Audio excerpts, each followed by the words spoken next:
Hello, join me in the Classic today, and I thought I would do a little video to mark nearly 2 years of having the car, of what it's needed doing to it and what the associated costs have been.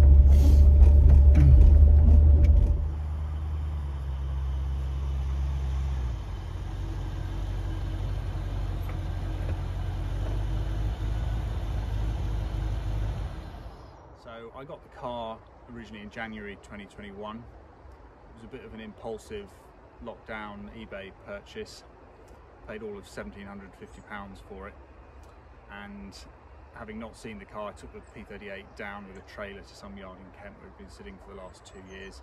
Dragged it home, didn't really do much with it until the spring, and originally it was meant to be a fairly short-term project. I was just going to get it painted, a few mechanical bits and pieces, get it back on the road, and not really with the view to make any money on it, but I just wanted the Range Rover Classic ownership experience. But I wasn't really expecting to particularly want to keep it.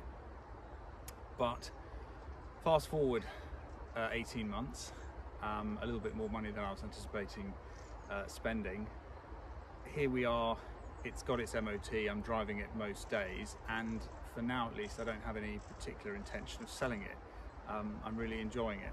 So the thing I want to do with it in 2023 is paint it. Originally that was the plan for late 21, then that became 22, and now 22 is pretty much over, but 23 I think will be the year that I manage to do so, because a few things will hopefully align in a way that they just simply didn't in the past. But I'm not desperate to do it. I'll schedule it in for some point in the summer when I can take a step back from work for a little bit and just set aside a month, 6 weeks to just do it. It's not going to be a super concourse job, but I want it looking fairly smart. It also needs a little bit of welding and things like that on it. Anyway though, let me have a look at some of my notes and some of my builds and tell you what it took to bring an 80s four-door Classic that had been sitting for a few years back to MOT-able, reliable, driving standard. When it first went in for MOT in the spring of 21, it failed on quite a few things. It failed on the brakes, obviously, because the brake pads hadn't been done, so they needed replacing. What else did we have here? Windscreen washer provides insufficient washer fluid. Position lamp not working, front offside front. Okay. Hazard warning lamps inoperative. Battery insecure and likely to fall from carrier. Brake performance not tested due to corrosion on front brake pads. Okay. Windscreen damage but not adversely affecting driver's view. This was just a stone chip on the screen. It's actually still on the screen. It's not very big at all. It doesn't really bother me, but it's just about within close enough to the kind of driver's field of view for the MOT test to get a bit excited about it. But that was still down as a minor. And then monitor and repair if necessary. We have the registration plates were deteriorated, oil leak, corrosion on the brake hoses.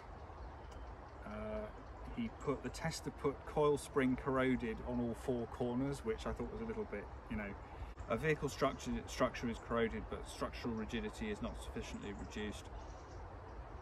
I think that was a little bit unfair, or at least it reads worse than it actually was. The chassis on this vehicle is really solid. I don't think it'll need any weldings as long as I keep it under sealed and don't get it all salty. It's there's no reason to believe the chassis is going to corrode.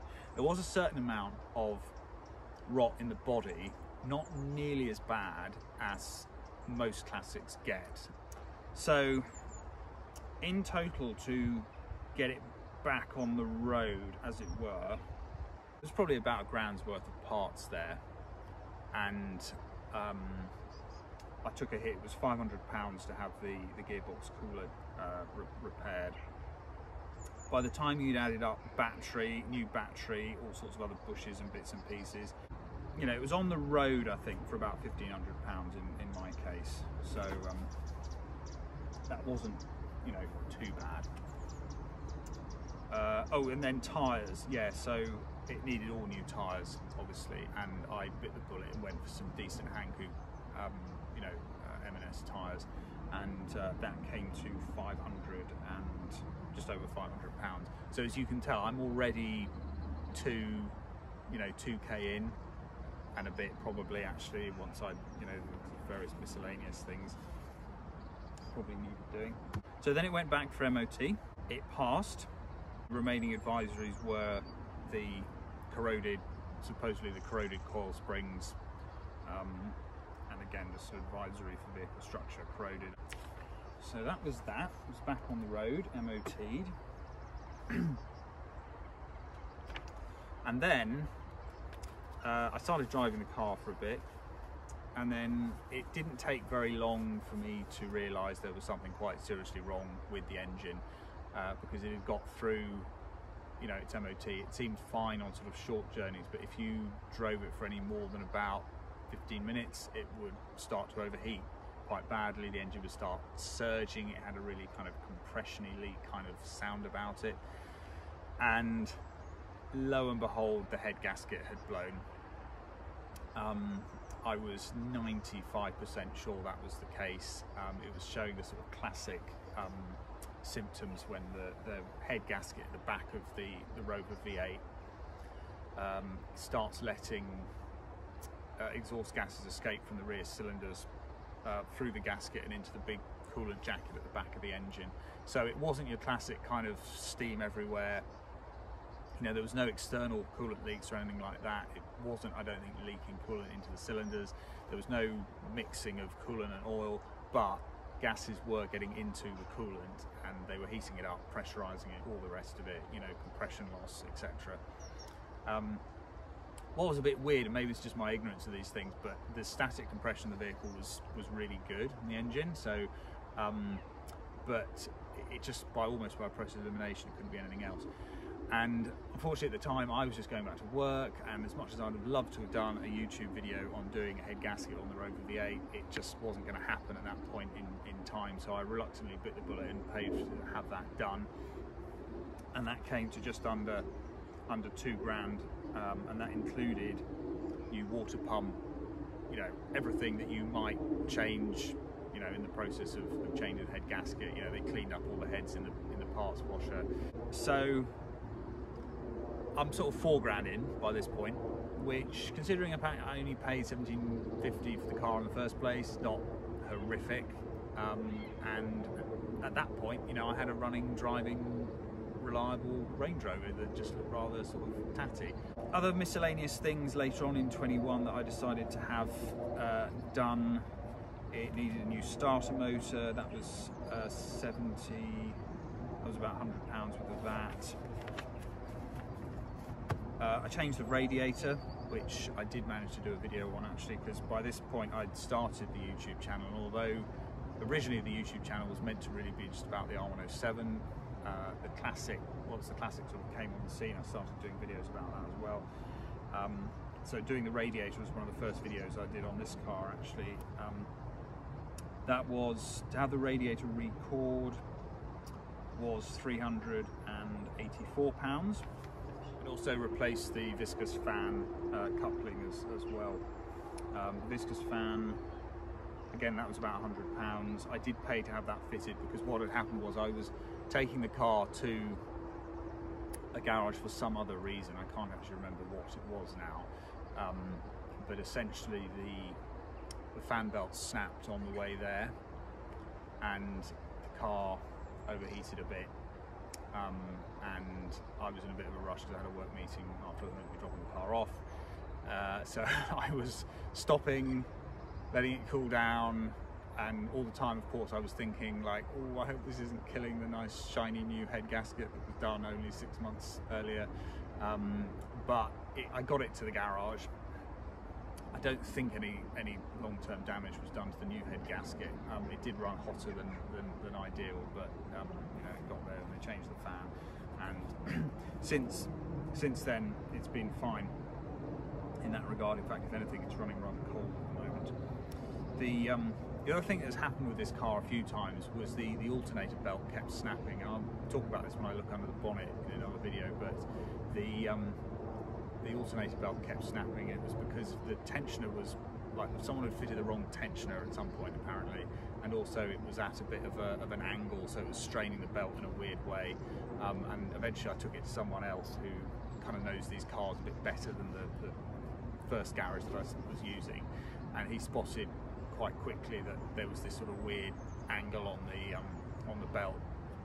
It was probably why it kept snapping every few hundred miles. Anyway, that was the fan. So over the summer of 21, there's quite a lot of miscellaneous parts that I bought for the car, you know, bits and pieces, you know, welding. If I were to guess, I'm probably $5 in by now, something like that. I did quite a lot of welding on it myself over the summer of 21, but again, that predates me doing the YouTube video, so none of that's been sort of captured, but I'll quickly go over that in another, you know, video if I do a little walk around of the car. August 21 onwards through to the end of 21, I didn't really do anything with the car. Something rather annoying happened with it. So, and this just unfortunately is the kind of trials and tribulations of classic car ownership. But when I got the car, it had a very nice full-length electric opening vinyl, you know, sunroof. It wasn't a Webasto. It was another brand, similar concept to Webasto, but unlike the traditional Webasto, this was an electric roof, full-length vinyl thing, but it was in very poor condition. And I took it down to a chap in West Sussex or East Sussex, somewhere near Brighton, with a view to fitting a traditional Webasto. He was going to get a new roof. Well, I said, you know, get a second-hand solid roof, cut a you know, a new panel into it, and do me a sort of traditional Webasto setup, because we kind of decided that the electric roof was kind of beyond saving. Anyway, long story short though, unfortunately, the car ended up sitting at this yard for the best part of 6 months. No work was done on it whatsoever. I lost probably about £1,500 via a, you know, deposit that I'd left with the chap before the work commenced. Unfortunately, what had happened in this case was that after I dropped the car off, the chap, I think, who the main proprietor of the business, was going through some health issues. I phoned up after a few months to sort of inquire about the car, and I got a sort of non-committal sort of non-answer, and I just thought it sort of seemed a bit, you know, weird. And the chap said, "Oh, I've been in and out of hospital a bit, and you know, but I'll get on to it," and all the rest of it. And then towards the end of 21, nearly sort of into December, so about a year ago, I got a call from them to say that the car was ready, and I sort of thought, oh, okay, fine. I'm slightly surprised by this, because I kind of thought, well, in the course of the work there are going to be lots of questions and decisions to be made. It's a little bit odd that it's apparently been finished without, you know, any further contact. Anyway, long story short, I get down there and the car hasn't been touched. So it transpired that there'd been a mix-up, and it was actually a different Classic they'd been working on, which is apparently now finished. So they had been doing work, but they hadn't gotten to this one. But long story short, the chap was obviously having some quite serious health issues. He subsequently passed away, unfortunately, and which was very sad. And obviously, the wider scheme of things, the fact that I was a bit out of pocket and the car hadn't been done to it was, you know, a secondary consideration for me. But at the end, unfortunately, you know, these things just happen. So I took the P38 down there, you know, dragged it home again. Long story short, I decided, you know, I'm just going to get a solid roof for the car. So I found a breaker down in West Sussex, who's actually proved to be very good for a number of bits and pieces, both with this and with the P38. And I took the old roof off the car. I gave it away actually to someone on Facebook. I put a Facebook post up basically saying, look, you know, if someone wants this roof module, this vinyl roof thing, that, you know, it's, to me it was completely beyond saving, but I sort of thought, you know, well, someone might want to have a go at it. It's a lovely thing if you can get it working. So put it on Facebook, and to my slight surprise, I had several different parties, one of whom was in like Thailand or something like that, who wanted this, you know, manky old vinyl roof with a massive hole in it. So eventually this local chap arranged for a courier to come and collect it. I packed it up for him and they took it away, and you know, that was that. But I drove the car for a week or two with no roof on it, and I just put a cover over it when I wasn't using it because it was outside. I drove down to this breakers in West Sussex. He pulled a solid roof out of the out of his store, and we just marched and plonked it on the top of the car, screwed it down, and I drove away again. And that was the nice thing actually about, you know, the roof on the Classic. It's very easy to change. It's all just, I did a short video on this actually, but it's just screwed down, you know, in about, you know, like 25 screws or something all the way around the car. And you can just swap it on and off, so it was very easy in that regard. But it's a shame because I actually really wanted a Webasto on the car because I just think it's so cool, you know, you just, you know, particularly in the summer lighting it. But anyway, that idea has fallen by the wayside now because it's just, I literally can't find anyone anymore in the UK who does traditional Webastos. I think unfortunately when this chap passed away, I think he was probably one of the last people in existence who did them. Once the roof was on, it was, you know, driving okay. But it still had a few sort of weird running issues sometimes, like the idle would get very surgy sometimes, and there was often a bit of a sort of a weird knock from the front axle at low speed. So I basically came to the conclusion that it had some kind of drivetrain issue that probably needed, you know, I needed some assistance with diagnosing. So I took it to a chap again in West Sussex called Tom Custy. His business is called Absolute Land Rovers, and he's a great guy. He's just a little bit difficult to get hold of sometimes, and he is very busy, as all good Land Rover specialists in the south of England are. If you come across a Land Rover specialist in the south of England, or indeed anywhere in England, who is not very busy, it probably means they're not very good, or they're too expensive, or something. But if they're good and, you know, relatively good value for money, you know, expect to have to book them well in advance because, you know, that's kind of the market for these vehicles. But he's good because he does the classics. He does, you know, your traditional series Defenders as well. He's a big expert in the P38 actually, so he did a few bits and pieces on the P38 as well. He's just, you know, good guy, and I liked working with him because he's used to working with enthusiasts who like to get a bit more involved in the decision making and the kind of, you know, mechanical investigation of the car.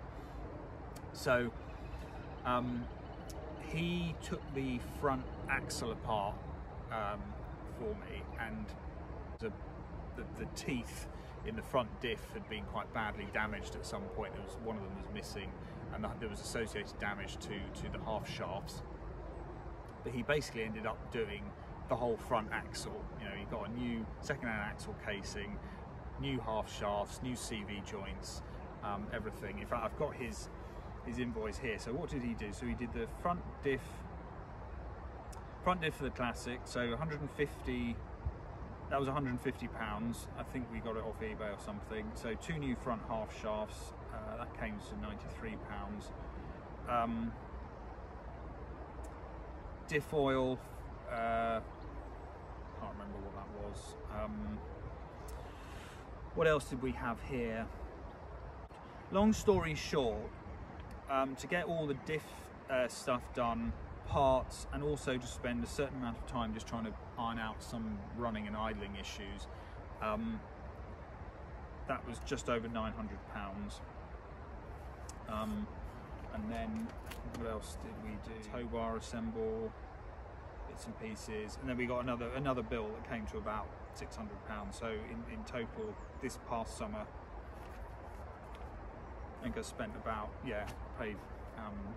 spent about £1,500–1,600 with Tom Custy, which was money well spent actually, because he basically ended up keeping the car for the entirety of the summer, which kind of suited me because I didn't really have anywhere to keep it at home at the time. I obviously do now. You know, he just sort of worked on it while he could, and although it ended up being a little bit more expensive than I'd hoped, you know, that was just because, you know, there was quite a lot of diagnostic work with the running issues that needed to be done, like, you know, testing the airflow meter and etc, etc. So I would say to date, it's difficult because a lot of parts I couldn't find the invoices for on the car, and once you factor in you know, bits and pieces on the body, you know, I got a new bumper because the old one was rusted out. I haven't done like a proper sort of tally. I would guess, just on the basis of those bills that I have, I'm probably about £7 into the car. That's including the original purchase price of £1,750. Which, you know what, it's running, it's driving, it hasn't broken down on me recently. It did cut out on me earlier in 22. That was just because the wiring around the coil was in quite poor condition, and I cleaned it up and put a new coil on it actually. It's been fine in that regard again. So all things considered, I think it's actually that bad. Now obviously if you went out and spent £7-8 grand on a classic, you know, a four-door classic, you'd probably get, you know, you wouldn't get a super nice one, you'd get a reasonable one. You'd probably, just because of, you know, cars of that age, you'd probably end up dropping £1 or £2 on it if you wanted to get it really nice. Did it really make sense financially to do it the way I did it with this one? No. If I'd done a bit more of the work myself, I probably, you know, I would have saved a bit of money, but obviously then I've got to factor my time in, which is, you know, not to be discounted. I don't think it's been too bad. You know, the head gasket was a big disappointment, but that just goes to show, you know, old cars, you know, they sort of throw these sort of surprises at you. But fundamentally, it's kind of a reliable car. You know, I potter about with it. The dog goes in it. I tow a trailer with it. You know, obviously the classic, like all the Land Rovers, will theoretically, you know, tow 3.5 tons, which I think might be a bit ambitious with this one. But you know, the V8 classics, particularly the 80s ones when they went onto EFI, you know, they're not slouches. They're really not. And that's what I like about it. It's just about, you know, it's just about quick enough to not be annoying in modern traffic. You know, it's 0 to 60 probably 10-11 seconds, something like that. But you know, the 3.5 Rover V8, it's a good engine, and I just really enjoy driving it.